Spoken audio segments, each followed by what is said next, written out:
बहुत स्वागत है आपका। आप देख रहे हैं हकीकत क्या है। आपके साथ हूं मैं प्रिया सिंह सोमवंशी। महाराष्ट्र में पोलिंग से पहले धर्म युद्ध शुरू हो चुका है। मस्जिदों से मौलानाओं ने फतवे जारी कर दिए हैं कि मुसलमान किसे वोट देंगे।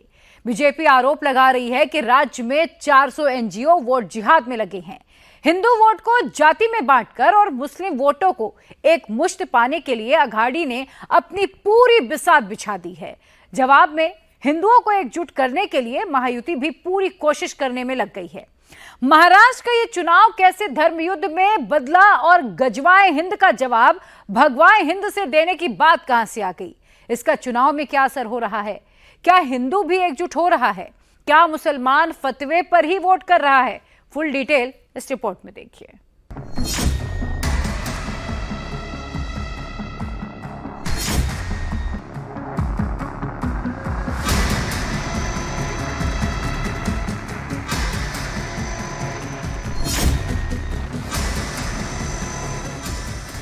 इन हेडलाइंस को देख लीजिए। महाराष्ट्र का पूरा चुनाव दो शब्दों के इर्द गिर्द घूम रहा है, वोट जिहाद और धर्म युद्ध। ऐसे में सवाल उठता है, क्या महाराष्ट्र की चुनावी जंग अब धर्म युद्ध में बदल चुकी है? क्या यह चुनाव उलेमा फोर्स वर्सेस बाबा फोर्स के बीच हो चुका है? क्या अघाड़ी को जिताने के लिए उलेमा फोर्स ने पूरी ताकत झोंक दी है? लेकिन हम कभी भी न हम अपने मसाजिद को छोड़ सकते हैं, न मदारिस को छोड़ सकते हैं, न कब्रिस्तानों को छोड़ सकते हैं, न खानकाहों और दरगाहों को छोड़ सकते हैं। ये हमारी जान है, हम इनके साथ रहेंगे और अगर मिटेंगे तो इनके साथ मिटेंगे। ऐसा नहीं हो सकता है कि हम रह जाएं और ये चीजें हमसे मिट जाएं। महाराष्ट्र में मतदान में सिर्फ 9 दिन बाकी है। उलेमा फोर्स शहर शहर सेमिनार कर रही है। जो परेशानियां हमारे सामने हैं, एक बहुत बड़ी मुंबई, औरंगाबाद, माले, मराठवाड़ा, पश्चिमी विदर्भ, खानदेश, उत्तर कोंकण, जहां भी मुस्लिम वोटर चुनाव में हार जीत का फैक्टर हैं, वहां मस्जिदों में, हज हाउसेज में उलेमाओं की बैठक हो रही है। इन बैठकों और सेमिनारों का एजेंडा बिल्कुल क्लियर है। मुसलमान बंटेगा नहीं, मुसलमान महायुति को वोट नहीं करेगा, मुसलमान अघाड़ी को वोट करेगा। जहां AIMIM का कैंडिडेट मजबूत होगा, मुसलमान उसे वोट करेगा। जहां समाजवादी पार्टी का कैंडिडेट मजबूत होगा, मुसलमान उसे वोट करेगा। जैसे औरंगाबाद ईस्ट सीट पर AIMIM के कैंडिडेट और पूर्व सांसद इम्तियाज जलील मजबूत हैं, तो वहां मुस्लिम वोट एक मुश्त उन्हें ही मिलेंगे। औरंगाबाद ईस्ट में मुस्लिम वोटर 37.5% हैं, जबकि हिंदू वोटर करीब 62% हैं। हिंदुओं में दलित वोटर 16.5% के करीब हैं। अगर मुसलमानों ने यहां वोट जिहाद भी किया, तब भी AIMIM के इम्तियाज जलील को विधायकी का चुनाव जीतना आसान नहीं होगा, बशर्ते हिंदू वोटर एकजुट रहे। इसीलिए डिप्टी सीएम देवेंद्र फडणवीस जातियों में बटे हिंदू वोटर से कह रहे हैं कि यही समय है, सही समय है वोट जिहाद का जवाब देने का।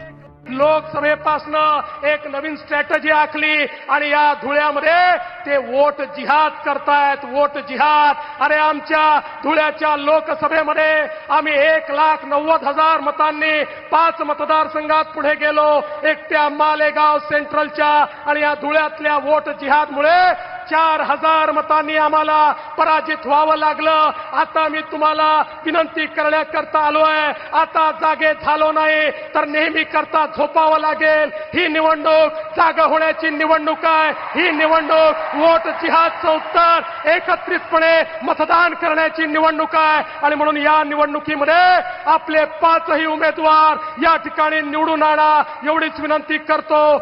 महाराष्ट्र में हिंदू वोटर 80% और मुस्लिम वोटर सिर्फ 12% है। 40 सीटों पर हार जीत तय करते हैं। मुंबई की 7 सीटों पर 25 से 50% तक हैं। मुंबई में मुस्लिम फोर्स को उलेमाओं ने अघाड़ी के पीछे खड़े होने के फतवे जारी कर दिए हैं। फतवा जारी होते ही महाराष्ट्र का मुस्लिम इकोसिस्टम अघाड़ी को जिताने में लग गया है। हम ये चाह रहे हैं कि अच्छा कैंडिडेट महाविकास आघाड़ी सरकार का है, आप उसके लिए मेहनत करिए, उसके लिए वर्क करिए, उसको जिताइए। जब वो जीत जाएगा तो इंशाल्लाह ताला महाराष्ट्र का फ्यूचर बहुत अच्छा होगा। बिल्कुल मैं सारे हिंदू महाराष्ट्र के मुसलमानों से ये अपील करूंगा कि वो महाविकास आघाड़ी सरकार के एक एक कैंडिडेट को चुन कर दे और इंशाल्लाह ताला आने वाला फ्यूचर जो महाराष्ट्र का होगा बहुत अच्छा रहेगा। बीजेपी कौन सा रोल अदा कर रही है? अब इसको मुसलमानों के बारे में अब जिहाद का नाम दे दिया। अरे जिहाद का पहले मतलब तो समझिए, जिहाद का मतलब क्या होता है। आप लोग इस तरीके की बयानबाजी करना बंद करिए। आप लोग ये कहिए कि महाराष्ट्र की तरक्की के लिए, देश की उन्नति के लिए अगर किसी ने कोई काम किया उसकी बुनियाद पर वो वोट मांगे। महाविकास आघाड़ी सरकार ने 2.5 साल के अंदर अच्छा काम किया, इसके लिए हम बोल रहे हैं कि हर आदमी यहाँ सेफ था, सुकून के साथ अपनी जिंदगी गुजर बसर कर रहा था, आप उसको वोट करो। अघाड़ी ने लोकसभा में इसी इकोसिस्टम को एक्टिवेट किया था और विधानसभा में चुनाव से ऐन पहले फिर एक्टिवेट कर दिया है। रिपोर्ट्स के मुताबिक महाराष्ट्र में 400 से ज्यादा एनजीओ वोट जिहाद में लगे हुए हैं। अकेले मुंबई जैसे शहर में 180 से ज्यादा एनजीओ सक्रिय हैं। इन एनजीओ को 100 करोड़ का फंड मिलने का आरोप भी लग रहा है। ये एनजीओ मुस्लिम बाहुल्य इलाकों में काम कर रहे हैं। मुस्लिम मतदाताओं को एक ही बात बता रहे हैं, बीजेपी और महायुति को हराना है और महाविकास अघाड़ी की सरकार को लाना है। हमारा कहना यह है कि जो सेक्युलर पार्टीज हैं उनको वोट दीजिए। सेक्युलर ताकतें कहने का मतलब यह है कि वो जो है कम्युनल नहीं होती, कम से कम इतना उनसे सुकून रहता है कि हाँ ये कम्युनल नहीं है। अब रह गए हमारे वक्फ के, हमारे मसाइल हल करने की बात, तो ये तो अब तक आज़ादी से लगा के अब तक जितनी भी पार्टियां आई, चाहे वो सेक्युलर हो नॉन सेक्युलर, सबों ने वादे किए लेकिन निभाए नहीं। एक रहेंगे नेक रहेंगे किससे कह रहे हैं वो? क्या वो पूरे भारत के लोगों से कह रहे हैं या हिंदुओं से कह रहे हैं? क्या मतलब उनका? अगर वो सबसे कह रहे हैं एक रहेंगे नेक रहेंगे तो बहुत अच्छी बात है, लेकिन अगर वो खाली एक समुदाय के लोगों से कहते हैं तो फिर वो तो सोचने वाली बात है। देश का मुस्लिम इकोसिस्टम हमेशा बीजेपी के खिलाफ एक्टिव क्यों रहता है और एंटी बीजेपी पार्टियों को क्यों सपोर्ट करता है? मुस्लिम शिक्षा, रोजगार, स्कूल और अस्पताल जैसे बुनियादी मुद्दों पर वोट नहीं करता, जबकि हिंदू वोटर इन मुद्दों पर वोट करता है। मौलाना मुस्लिम वोटर के दिमाग में मॉब लिंचिंग, समान नागरिक संहिता, वक्फ संशोधन बिल, एनआरसी, सीए और हिजाब जैसे मुद्दे भरते हैं। मौलाना मुस्लिम वोटर्स के दिमाग में सिर्फ धर्म से जुड़े मुद्दे भर देते हैं। फिर पूरा मुस्लिम इकोसिस्टम 90% मुस्लिम वोटर के मन में यह भर देता है कि अगर बीजेपी आ गई तो उसके धर्म से जुड़े मुद्दे खत्म हो जाएंगे। इस तरह से बीजेपी के खिलाफ वोट जिहाद का पूरा सिस्टम चलाया जाता है। 370 से कितने हिंदू भाई को फायदा हुआ, हमारा नुकसान है। हिजाब तलाक से, निकाब से कितने हिंदू भाइयों का फायदा हुआ? हम 20% है, आप बोलते हैं हम 25-30 हैं, आप बोलते हो हम 20%, ठीक है 20। ये 20% के ऊपर लागू करके तुम्हारा क्या फायदा है? किसी के पर्सनल लॉ में जाके तुम्हारा क्या फायदा है? देश का क्या फायदा है इसमें? आप तलाक की बात लाते हैं, आप हिजाब की बात लाते हैं, आप निकाब की बात लाते हैं, स्कूल में ये नारा मारो, मदरसे में ऐसा करो, मस्जिद बंद करो, मदरसा बंद करो। इसमें इस देश की आवाम का क्या फायदा? ये कोई बात हुई कि भाजपा और आरएसएस के लोग ऐलान करते हैं कि भाई झारखंड में अगर हम जीत के आते हैं तो हम यूसीसी लाएंगे। उनसे कबाइली आदिवासी अगर पूछते तो बोले तुमको तुम्हारे बाप का राज चलता है, सबसे ज्यादा हमारी कुर्बानी इस मुल्क के अंदर है। एक कानून तुम बनाओगे और उसके बाद बोलोगे ये कम्युनिटी से बाहर रहेगी, ये कम्युनिटी को अंदर डाल देंगे, इसको मार डालेंगे, इसको ये करेंगे, तुम्हारा राज चलता है क्या? हम काफी है तुम्हारे लिए, तुम सिर्फ पुलिस के बंदोबस्त उस पर आप चल रहे हो। अजीत गुट के नेता सलीम सारंग ने वोट जिहाद में लगी उलेमा काउंसिल को फर्जी बताया और उनके खिलाफ पुलिस केस दर्ज कराने का फैसला किया है। अब उसका सच बताता हूँ, ऑल इंडिया उलेमा बोर्ड का क्या है। ये एक चैरिटी कमीशन में एक रजिस्टर्ड है, ऑल इंडिया उलेमा बोर्ड नहीं, सिर्फ उलेमा बोर्ड नाम से, और वो भी एक लेडीज के नाम से, शमीमा मोहम्मद रफीक के नाम से ये बोर्ड रजिस्टर्ड है, जो कि आप देखेंगे इसको 2018 में इसको इन्होंने रजिस्टर्ड किया है। उसके बाद ना ऑडिट किया ना कुछ किया है, तो ये बोर्ड स्ट्राइक आउट हो गया। जब ये बोर्ड ही नहीं है तो महाविकास अघाड़ी को ये ऑल इंडिया उलेमा बोर्ड सपोर्ट कहां से दे रहा है? और ऊपर से ये बताया जा रहा है कि मुसलमानों का सपोर्ट है। कहीं ना कहीं मुसलमानों को 75 साल से आजादी से लेकर आज तक जो धोखा देने का काम कांग्रेस कर रही है, रुकाया जाए। और इस पे मैं अब जाके पुलिस कंप्लेंट भी करने जा रहा हूं, इसके ऊपर कानूनी कार्रवाई भी करूंगा और इलेक्शन कमीशन को भी ये बात दिखाऊंगा कि ये ऑल इंडिया उलेमा बोर्ड नाम का कोई बोर्ड ही नहीं होता है। ऐसे बोर्ड को बनाकर आप मुसलमानों को बेवकूफ बना रहे कि ये 4 मौलाना को बैठा के कि ये कांग्रेस के साथ है, ये सेकुलर पार्टियों के साथ है। कहीं ना कहीं आप मुसलमानों को बेवकूफ बनाना, ये यहां ही रुकाना है आपको। अब सवाल उठता है कि वोट जिहाद वाले इस मुस्लिम इकोसिस्टम का जवाब क्या बीजेपी के पास है? क्या कोई हिंदू इकोसिस्टम इसके मुकाबले में है? दरअसल देश में हिंदू जातियों में बटा हुआ है। वो मुसलमानों की तरह धर्म के नाम पर वोट नहीं करता। हिंदुओं में फतवा जैसी कोई व्यवस्था नहीं है, इसलिए हिंदुओं को एकजुट कर एकमुश्त किसी पार्टी के लिए वोट करना मुश्किल है। इसीलिए बीजेपी 80% हिंदू वोटर को बता रही है कि यह सिर्फ चुनाव नहीं, धर्म युद्ध है। आज जिस प्रकार से हम लोगों ने पिछले चुनाव में वोट जिहाद देखा, एक प्रकार से उनके सारे धर्मस्थलों के ऊपर बैनर लगे, पोस्टर लगे, कस्में दिलाई गई और लोगों को वोटिंग के लिए बाध्य किया गया और कहा बस एक ही चीज करनी है, मोदी जी को हराना है, ये कहकर एक वोट जिहाद किया गया।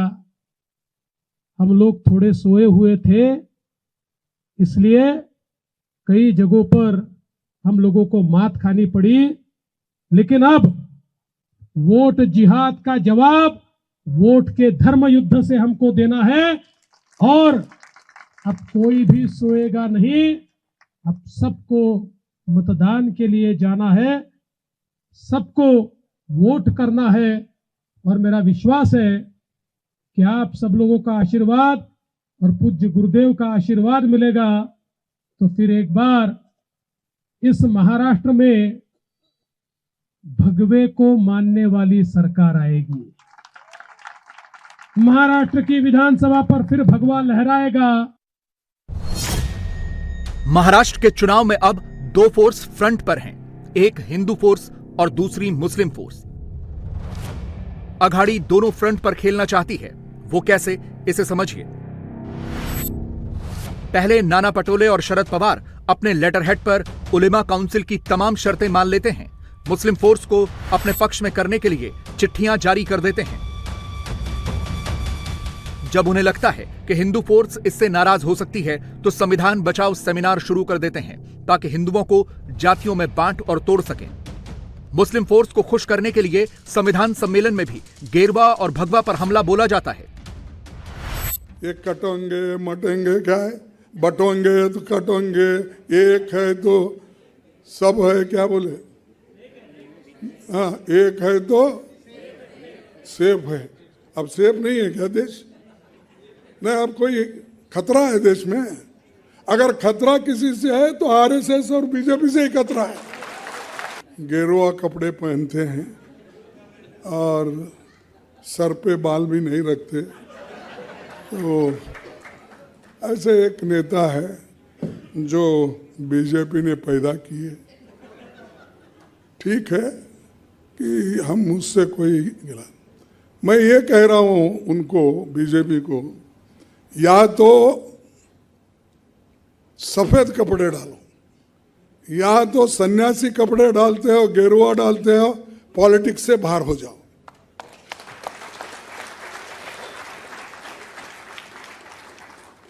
भाई उसकी पवित्रता क्या रही?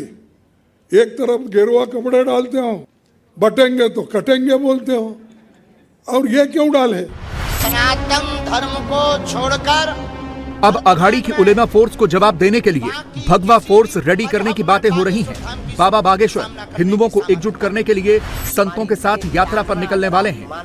तो हमें बड़ी अपार प्रसन्नता होगी। विशेष समुदाय के द्वारा सनातन धर्म के विशेष मंदिरों को टारगेट किया गया। इससे यह सिद्ध होता है कि उनके दिल में नफरत पैदा है, उनके मन में यह नफरत है कि हर हाल में इस सनातन धर्म के प्रत्येक व्यक्ति को मिटाना है। बेटियों के साथ अत्याचार हुआ, उन बेटियों ने क्या बिगाड़ा? हिंदू मुसलमान हमारा तुम्हारा था, बहन बेटियों का तो हिंदू मुसलमान होता नहीं। उन्होंने क्या बिगाड़ा था? भगवान का तो हिंदू मुसलमान होता नहीं।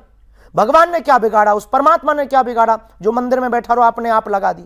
इसीलिए हमने कहा कि अगर आप एक नहीं होंगे, आप जातियों से ऊपर नहीं उठेंगे, अगर नहीं जागेंगे तो धर्म युद्ध होगा। नहीं जागेंगे तो वही होगा जो कश्मीर में हुआ, नहीं जागेंगे तो वही होगा तो जो बांग्लादेश में हुआ, नहीं जागेंगे तो जो बहराइच में हुआ वही होगा, नहीं जागेंगे तो जो नूह और मेवात में हुआ वही होगा।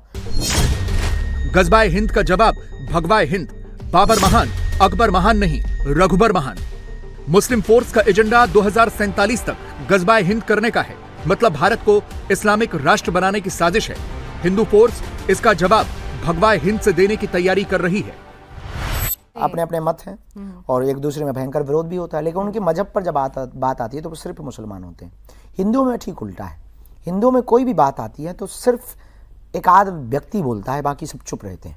बस यही क्रांति को जगाने के लिए ये बात हमको बहुत टीच करती है कि आने वाले 50 साल बाद इस देश का क्या होगा, आने वाले 10 साल बाद इस देश का क्या होगा, हिंदुओं का क्या होगा। हमारी दिन रात एक ही चिंता है हिंदुओं से, हम इसीलिए लड़ रहे हैं। आप लोगों की जवाब देना है, हमको क्या पड़ी है बार बार जवाब देने की, बार बार सफाई देने की, बार बार अपनी प्रमाण देने की, बार बार अपनी वार्ता रखने की। सिर्फ एक ही हमको पड़ी है, ना नेता बनना, ना हमारी कोई पार्टी है, ना हमें पॉलिटिक्स में जाना, ना हमें चुनाव लड़ना है। कथाओं से ही भगवान की खूब कृपा है, बढ़िया समय नहीं है। पर हम जो समय निकाल करके कथाएं विराम कर करके इतने अवरोध और विरोधों को मोल ले रहे हैं कि जान को भी खतरा बना हुआ है। हमारा सिर्फ एक ही है कि अगर हमारे प्राण जाने से हिंदू समुदाय बच रहा हो तो हम तैयार हैं, सनातन बच रहा हो तो हम तैयार हैं, राष्ट्र का भला हो रहा हो तो हम तैयार हैं, हनुमान जी का और राम का भला हो रहा हो तो हम तैयार। दूसरी बात, हमने सही कहा, इस देश में बाबर महान, अकबर महान बताए गए। अकबर महान नहीं, रघुबर महान है। इस पर किसी ने चर्चा नहीं की। ये प्रायोजित षड्यंत्र है, इससे हमें बहुत दिक्कत है। कौन कर रहा है? यही लोग जो कह रहे हैं कि पहला हक मुसलमानों का है। मुस्लिम फोर्स के वोट जिहाद का जवाब देने के लिए आरएसएस भी तैयार है। राष्ट्रीय मतदाता मंच समेत कई संगठन डोर टू डोर कैंपेन कर रहे हैं। मतदाताओं को जागरूक किया जा रहा है। देश हित को ध्यान में रखकर वोट दें। संघ के संगठन वोटर को बता रहे हैं, महाराष्ट्र का चुनाव सिर्फ सरकार बनाने का चुनाव नहीं है, ये वोट जिहाद और कट्टरता के खिलाफ भी चुनाव है। ये चुनाव बहन बेटियों की सुरक्षा का चुनाव है। अब देखोगे कि फिलहाल ऐसा हुआ है कि राजनीति जो है इसका स्तर बहुत निचले स्तर पे उतरते आया है। अभी ऐसा हुआ है कि लोगों को जात जात में बांटा जा रहा है, धर्म धर्म में बांटा जा रहा है कि फॉर एग्जाम्पल मैं ये कैंडिडेट आपके धर्म का हूँ तो आपने मुझे मतदान करना चाहिए, मैं आपके उत्तर भारतीय हूँ, मैं महाराष्ट्र में, जो भी चीज़ें हैं यह जाति जाति में बांटने का काम आज के समय पे हुआ जा रहा है। तो हम बस लोगों से यही अपील करते हैं कि आपने जिस आपके क्षेत्र का जो विकास कर रहा है, जो व्यक्ति आपके जात पात धर्म से हटकर जो लोगों में नफरत न फैलाते हुए सिर्फ आपके क्षेत्र का और आने वाले जो चांदील विधानसभा का विकास करेगा, ऐसे व्यक्ति को आपने मतदान करना चाहिए। सेकंड चीज़ है, हम लोगों से यह भी आग्रह करें कि नोटा की तरफ ज़्यादा न जाएं, क्योंकि नोटा एक ऐसा ऑप्शन है कि आप किसी को नहीं देना, वो मतदान आपका वाया जाने वाला है। तो उसके तरफ न जाते हुए किसी न किसी कैंडिडेट को जो हमारा क्षेत्र का विकास करेगा, इसके लिए हम लोगों के पास डोर टू डोर कैंपेनिंग करके हम अपील कर रहे हैं कि आपने राष्ट्र हित में, समाज हित में अपने मतदान करना है। लोगों से क्या अपील की जा रही है? लोगों से यही अपील की जा रही है कि राष्ट्र हित और देश हित के लिए मतदान करें। बेसिकली आपने जैसा स्टार्टिंग में कहा कि जैसे वोट जिहाद वगैरह जो चल रहा है, तो वो कहीं ना कहीं एक नैरेटिव सेट किया जा रहा है अपने देश का रूपांतरण करने के लिए। इसलिए हमें वो सब चीज़ों पे ना जाके अपने राष्ट्र के लिए हम लोग क्या चीज़ कर सकते हैं, हमारे देश हित में क्या वोट देके हम लोग वो चीज़ों को रोक सकते हैं। जैसे असामाजिक तत्व लोग बहुत इंटरफेयर कर रहे हैं ये इलेक्शंस में, तो लोगों से यही अपील की जा रही है कि वो चीज़ों को साइड में रखते हुए आप राष्ट्र और देश हित के लिए मतदान करें। महाराष्ट्र में अघाड़ी की हिंदू बांटो और मुस्लिम जोड़ो वाली पॉलिटिक्स को उलेमा काउंसिल ने बड़ा सेटबैक दे दिया। काउंसिल ने लेटरहेड के साथ अघाड़ी के नेताओं की नई फोटो भी जारी कर दी है। ऑल इंडिया उलमा बोर्ड महाराष्ट्र के आला सतही वफद ने हाल ही में कांग्रेस और राष्ट्रवादी कांग्रेस के जिम्मेदारान से मुंबई में मुलाकात की थी और उन्हें जो हमारा मुतालबाती महजर था वो पेश करते हुए असेंबली इलेक्शन 2024 में ताईद व हिमायत का यकीन दिलाया था, जिसके बाद हमें दोनों सियासी पार्टियों की जानिब से तहरीरी मकतूबात मौसूल हुए और अब हमने, चूँकि इंतखाबी तशहीर शुरू हो चुकी है, इसलिए हमारी यूनिटों को मुतहरिक कर दिया है और वो अपने अपने तौर पर महाविकास अघाड़ी की तशहीर के लिए सरगर्म हो चुके हैं। ऐसे में कुछ लोग जिनके ट्वीट या बयानात सामने आए हैं, जिन्हें शायद हकीकत का इल्म नहीं है और वो अपनी लाइल्मी की बुनियाद पर इस तरह की बातें कर रहे हैं, लेकिन जो हकीकत थी, जो हमारा महजर था और उसकी जो तस्वीरें हैं वो तमाम मुलाकात के मौके पर की और उसके बाद की जो हमने तशहीर शुरू कर रखी है उसकी मीडिया में अवेलेबल हैं। महाराष्ट्र का चुनाव हिंदू मुस्लिम पर आ गया है। बटेंगे तो कटेंगे से जो मोमेंटम बना था वो और तेज हो गया है।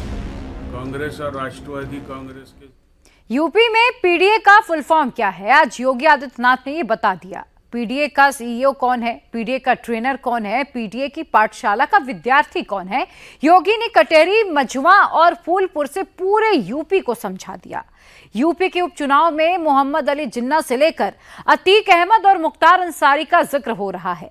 वोटिंग की तारीख जैसे जैसे करीब आ रही है, सियासी लड़ाई 80-20 की तरफ शिफ्ट होने लगी है। यादव परिवार के सबसे मजबूत गढ़ में ही अखिलेश कैसे फंस गए, पूरी डिटेल इस रिपोर्ट में देखिए। भारत माता की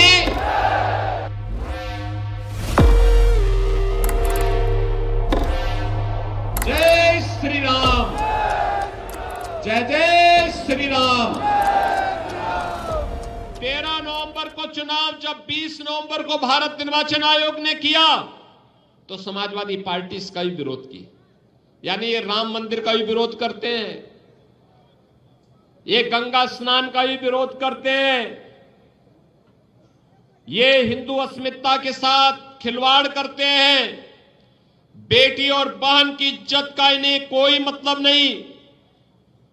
नौजवानों के भविष्य के साथ ये लोग खिलवाड़ करने वाले लोग हैं। लोकसभा चुनाव में जातियां बटी, उपचुनाव में 20% बटेंगे, 80% एकजुट हो जाएंगे।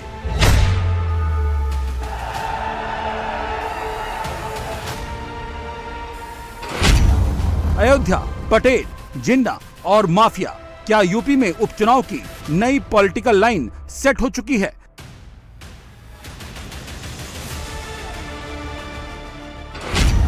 प्रोडक्शन हाउस ऑफ दंगाई एंड अपराधी, बटोगे तो कटोगे, क्या यूपी का फैसला इन्हीं की वर्ड्स पर होगा?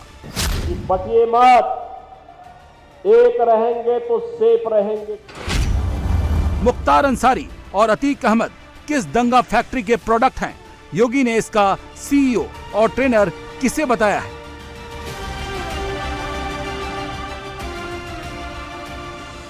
ये समाजवादी पार्टी अब यह तो एक प्रोडक्शन हाउस बन गया है, माफिया और अपराधियों को पालने का प्रोडक्शन हाउस है ये। यानी जहां पर हर दुर्दांत अपराधी, हर दुर्दांत माफिया, हर दुर्दांत दुष्कर्मी जहां से पैदा होता है, और इसके सीईओ अखिलेश यादव है, इनका ट्रेनर शिवपाल यादव है।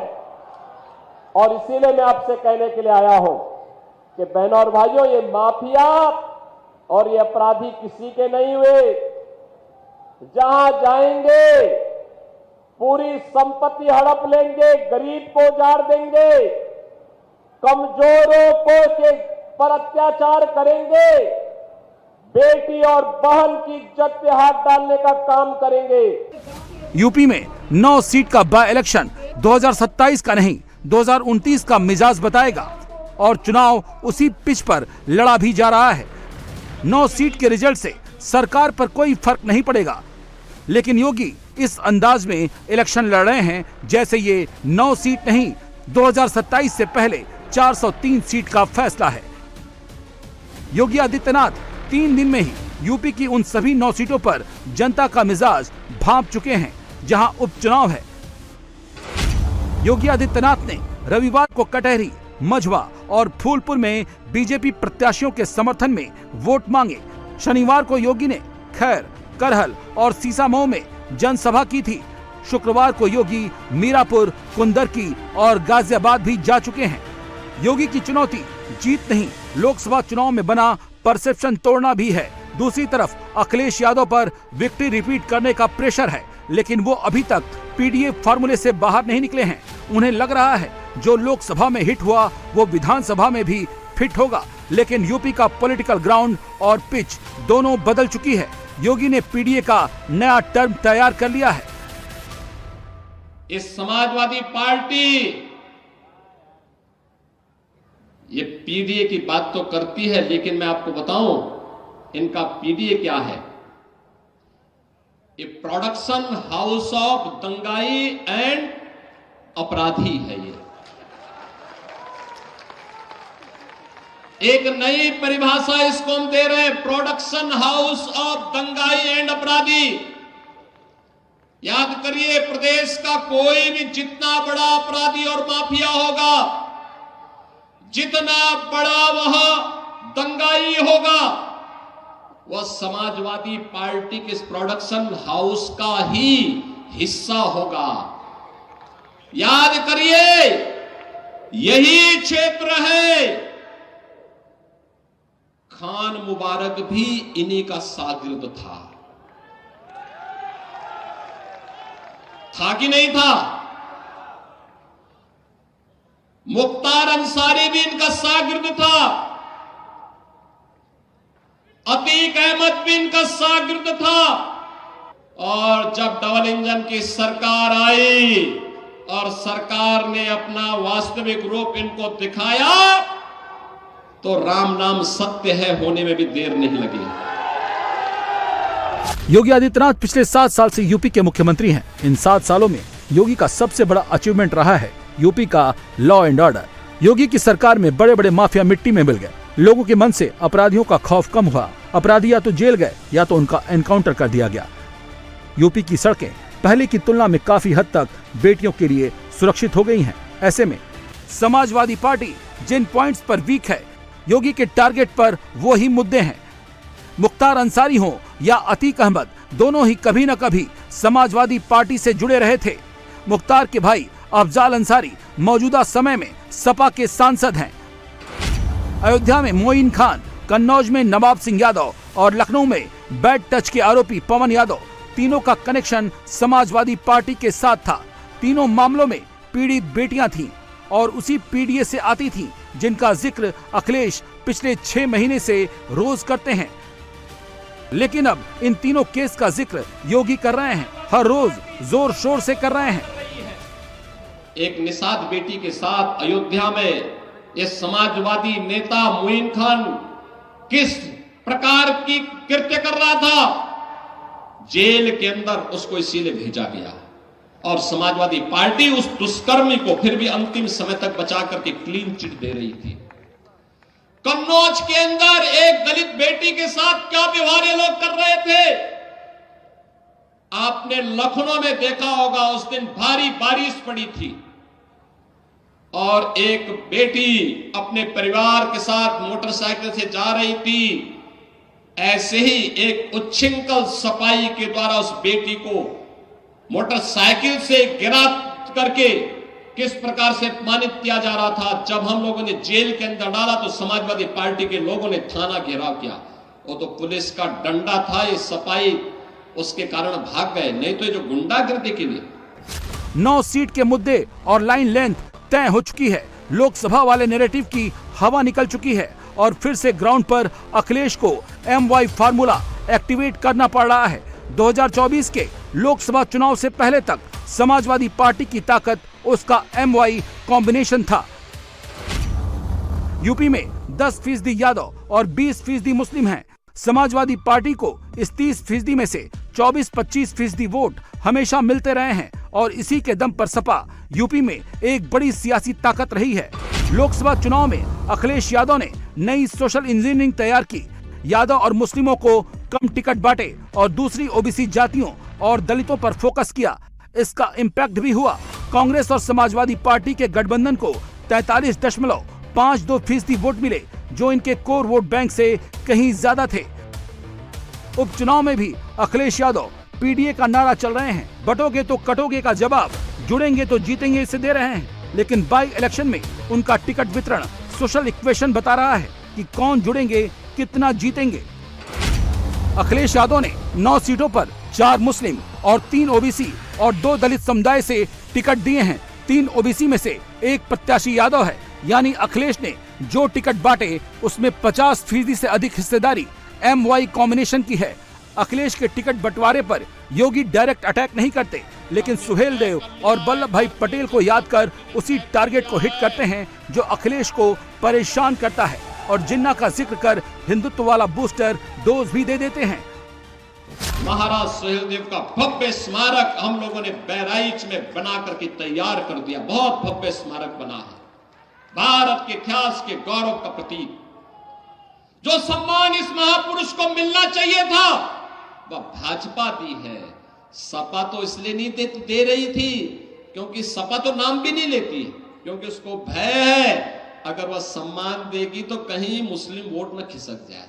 इसीलिए जब हम लोग सरदार वल्लभ भाई पटेल की जयंती मना रहे थे तब समाजवादी पार्टी जिन्ना जैसे लोगों की जयंती मना रहे थे। इनको जिन्ना प्यारा है क्योंकि वो भारत का विभाजन करवाया था। और इसलिए बहनों और भाइयों, अब तो आपके सामने हम आए गए, धर्म भी है और राज भी है। अखिलेश यादव ने जो 9 टिकट दिए हैं उसमें 5 प्रत्याशी ऐसे हैं जिनका पहले से ही सियासी घराने से ताल्लुक रहा है। करहल से अखिलेश यादव के भतीजे तेज प्रताप यादव, सीसामऊ से सपा के पूर्व विधायक इरफान सोलंकी की पत्नी नसीम सोलंकी, कटहरी से लालजी वर्मा की पत्नी शोभावती वर्मा, मझवा से रमेश बिंद की बेटी ज्योति बिंद और मीरापुर से कादिर राणा की बहू संबुल राणा को टिकट मिला है। यही वजह है कि बीजेपी अखिलेश के पीडीए के पी का मतलब पिछड़ा की जगह परिवारवाद बता रही है। बहनों और भाइयों, जो लोग आज सपा का प्रत्याशी बनकर के परिवारवाद का गढ़ बना देना चाहते हैं कटहरी को, मैं पूछना चाहता हूं उनको, अयोध्या में जब रामलला 500 वर्षों के बाद विराजमान हो रहे थे तब इन्होंने राम मंदिर का विरोध क्यों कर रहे थे? मुझे बताइए, शिव बाबा धाम के लिए इन्होंने कुछ नहीं किया, जबकि यहां के हर गरीब की श्रद्धा का केंद्र है। श्रवण क्षेत्र धाम के विकास के लिए इन्होंने कुछ नहीं किया, लेकिन भारतीय जनता पार्टी की डबल इंजन सरकार अयोध्या में राम मंदिर के निर्माण और अयोध्या के सुंदरीकरण के साथ साथ शिव बाबा धाम और श्रवण क्षेत्र धाम के सुंदरीकरण के कार्यक्रम को भी तेजी के साथ आगे बढ़ाने का काम कर रही है। योगी आदित्यनाथ की अखिलेश यादव के साथ पहली सीधी टक्कर 2022 के विधानसभा चुनाव में हुई थी। अखिलेश योगी आदित्यनाथ के सामने नहीं टिक पाए। 2024 के लोकसभा चुनाव के बाद पहली बार अखिलेश अकेले चुनाव लड़ रहे हैं। 9 सीटों पर मैन टू मैन फाइट है। कांग्रेस इनडायरेक्ट तरीके से अखिलेश के साथ है। सपा को उम्मीद है कि लोकसभा की तरह ही उपचुनाव में भी कांग्रेस के वोट सपा में शिफ्ट होंगे। लखनऊ में 27 के सत्ताधीश के पोस्टर लग चुके हैं, लेकिन उससे पहले 2024 में ही अखिलेश यादव के लिए ये सबसे बड़ा इम्तिहान है। उधर योगी आदित्यनाथ के ऊपर ही पूरी तरह से उपचुनाव की जिम्मेदारी है। योगी ने ही पूरे प्रचार की कमान संभाल रखी है और इसका इम्पैक्ट ये हो रहा है कि समाजवादी पार्टी की साइकिल उस करहल में भी डगमगाने लगी है, जहां उसे जीत का सबसे ज्यादा भरोसा है।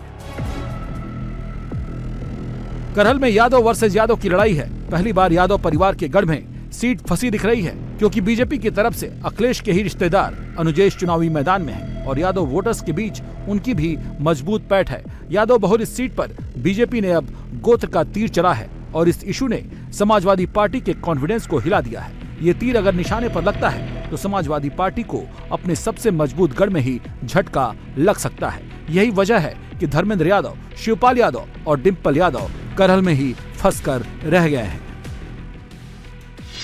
दरअसल तेज प्रताप यादव का गोत्र कमरिया है, जबकि अनुजेश यादव का घोसी। करहल में घोसी गोत्र के यादव वोटर की संख्या ज्यादा है। यादव वोटों में बंटवारा तय है। उधर बीएसपी ने अवनीश शाक्य को टिकट देकर 40,000 शाक्य वोटरों में सेंधमारी कर ली है। करहल में शाक्य मतदाता समाजवादी पार्टी को वोट करता रहा है। अगर शाक्य वोट बटे तो इसका सीधा नुकसान तेज प्रताप यादव को ही होगा। समाजवादी पार्टी अपने गढ़ में सबसे मुश्किल लड़ाई लड़ रही है, लेकिन शिवपाल यादव 9 में से 9 सीट पर साइकिल दौड़ाने का दावा कर रहे हैं। सभी सीटें जहाँ अभी पूरे उत्तर प्रदेश में जहाँ भी चुनाव हो रहे हैं, सभी यहाँ नसीम सोलंकी लड़ रही है, जीत रही है और सभी 9 सीटों पर समाजवादी पार्टी जीत रही है। इसलिए भारतीय जनता पार्टी बौखला गई है। अब इनके पास कुछ बचा है नहीं। यूपी में योगी का ये नारा बटेंगे तो कटेंगे, और ये नारा किस लिए था ये अखिलेश यादव भी समझ गए और मायावती भी।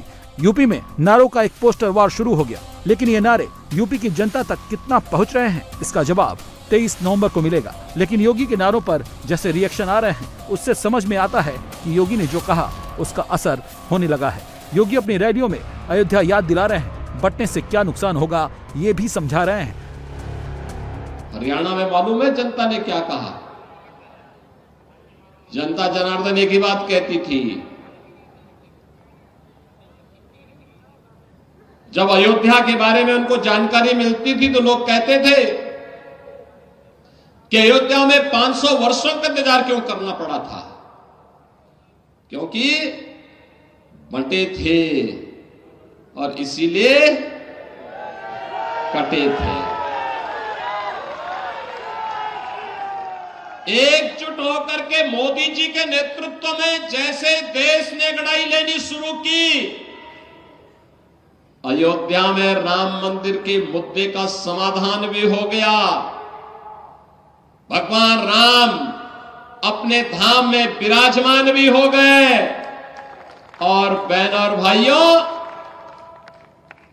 देश की सीमा भी सुरक्षित हो गई। 24 में संविधान, आरक्षण, जाति जनगणना वाला नैरेटिव चला। यूपी, राजस्थान, महाराष्ट्र, हरियाणा जैसे राज्यों में इसका जमकर असर हुआ, लेकिन हरियाणा के रिजल्ट ने एग्जाम्पल सेट कर दिया है कि इस गुब्बारे की हवा निकल चुकी है। हम लोग आपसे बार बार कह रहे हैं कि लोकसभा चुनाव के दौरान जिन्होंने अफवाह फैलाई थी, जिस प्रकार का इन्होंने दुष्प्रचार किया था, उसका पर्दाफाश हो चुका है। चुनाव संपन्न हो गए, मोदी जी तीसरी बार प्रधानमंत्री बन गए। तीसरी बार प्रधानमंत्री बनने के बाद भी आज भी बाबा साहब भीमराव अंबेडकर के द्वारा बनाया गया संविधान वैसे ही है। आज भी इसी प्रकार का सम्मान सबको प्राप्त हो रहा है, कहीं आरक्षण समाप्त नहीं हुआ है। और बहनों और भाइयों, जिन्होंने झूठ बोला था कि लोग ने इनका एक और झूठ को बेनकाब कर दिया है, और इसीलिए हम कह रहे हैं, बटिए मत, बटना नहीं है, एकजुट होना है।